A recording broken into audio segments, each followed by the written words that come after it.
Hey guys, it's Eris. I'm back from vacation ready for a new video. So today's topic, abusing the matchmaking system. Hypothetically.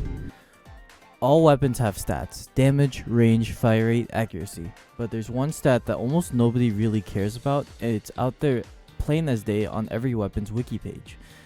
As found by data miners, each weapon has a set score called a matchmaking rate. This allows the game to try and find a fair match without the need of human data or complex balance.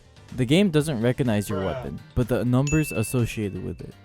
It calculates all the MMR and tries to arrange them into two groups of 4 where both teams are evenly matched by average MMR of both teams. This is the formula matchmaking uses to determine your MMR. So what this says is the sum of x sub I as I goes from 1 to p, p being either 2 for pair MMR or 4 for team MMR.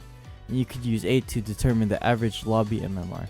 This is just to determine what the average is of the MMR so that you could see what weapons you could use to either make it go higher or make it go lower. Just plug in the numbers from the MMR table I have as a sample and you could get your MMR rating. If you check out the link in the description, you could see every weapon's MMR, so you could use that for your calculations.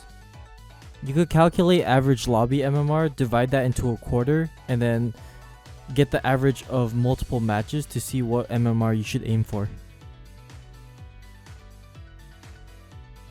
It's a bit much, but to summarize, the game pairs up weapons using math. How can we use this information to our advantage? Well, I personally hate matching with E-leaders on my team in tower control.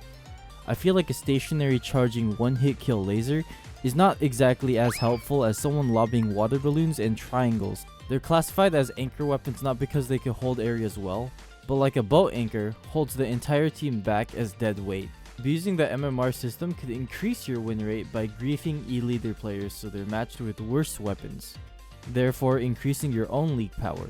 And I didn't have to dig too far for a solution that works very often but isn't infallible. With enough data, you can more accurately determine what the average MMR per match is, and therefore what MMR you should aim for. Specific weapon combinations could prevent E-leaders on your team by making the combined MMR of your pair with theirs too high compared to if you were with a slightly lower MMR pair in the lobby. The game would then try to match the leader team, the high MMR team, with a low MMR team to balance out the match. This also lines up with the current meta being high paint shooters with large amounts of missile output. If you and your pair oh my fucking god, there's a goddamn helicopter. Oh god, oh god, oh god, oh my god! Anyway, this also lines up with the current meta being high paint shooters with large amounts of missile output. If you and your pair league mate already have 1 to 2 missiles between you two, the E-leader won't have a good time. Since most meta weapons are middle MMR range, you are more likely gonna have stronger teammates. Pair league battles are interesting as we could control 1/4 of the lobby's MMR, providing a stranglehold on what weapons we can match with. If you have a middle average MMR, you're less likely to match with a high MMR pair if there's another pair composition with a lower MMR score than you in the same lobby. To abuse the matchmaking system, you first need to calculate the team comp you don't want to match with and their MMR. This is where some difficulty can occur. If the team comp you don't want to match with has an average 300 and 400 MMR, it'll be hard to avoid them entirely.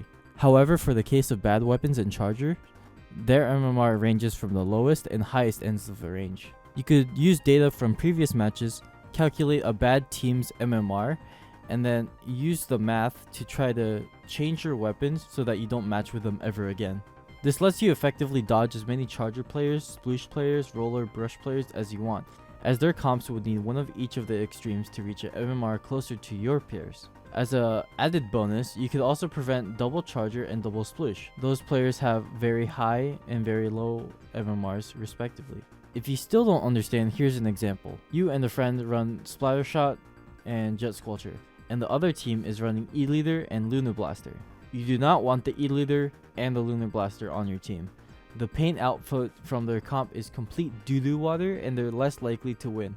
There's also an unknown middle MMR pair and an unknown low MMR pair. The middle MMR team is more desirable as most middle MMR pairs are going to be similar to yours in effectiveness and is less likely going to be a charger player or a roller. It doesn't matter what the low MMR pair is running because you want them to be forced with the E-leader anyway. In this case, the low MMR team had a carbon, and your team had a knot in a remix. We won the match by a complete landslide, and even if it were close, their team would have to work about 9 times harder than us to win. It's commonly thought that skill is the deciding factor in winning, but really I just believe certain weapon picks on some modes are an instant loss. This only really works with dodging certain weapons on your own team. You can't favor yourself to getting the weapons you want on your team. The goal here is to play hot potato with the bad weapon picks and hope the enemy gets them instead. I suggest running a middle-high 300-400 range MMR with 2 shooters to maximize your chance to not have a charger teammate while also preventing yourself from getting 2 spleesh players. But any combination of weapons to get a mid-range MMR would work. Around 300 to 400 to dodge the high MMR weapons so that the high MMR weapons are going to be matched with the low ones. If your weapon's individual MMR is high like leader, I suggest your teammate playing anything above 100 MMR to try and avoid a double backline comp, because all high MMR weapons are backline weapons anyway. The main point is, dodge weapons that you want to dodge. It works better on removing what you want rather than getting what you want. Jex and I found the source of our losses were having charger players on our team in tower control. So to dodge charger players, we strangled our MMR to prevent E-leader players from being on our team. As a result, we were able to reach 2400 with minimal effort in only about a few matches. If you have any questions, you can message me on Discord or on Twitter, or you can leave a comment and I'll try to respond to it as fast as I can. Thank you for watching.